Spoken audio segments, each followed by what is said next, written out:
Hey, if you want to download wallpapers on your POCO X6 Pro, for sure you can do this. So first of all, you will have to go into the settings.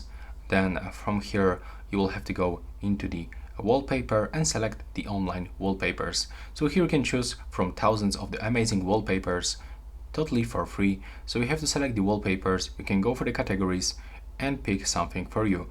For example, we can find something from for free. So let's click and type free and go for search.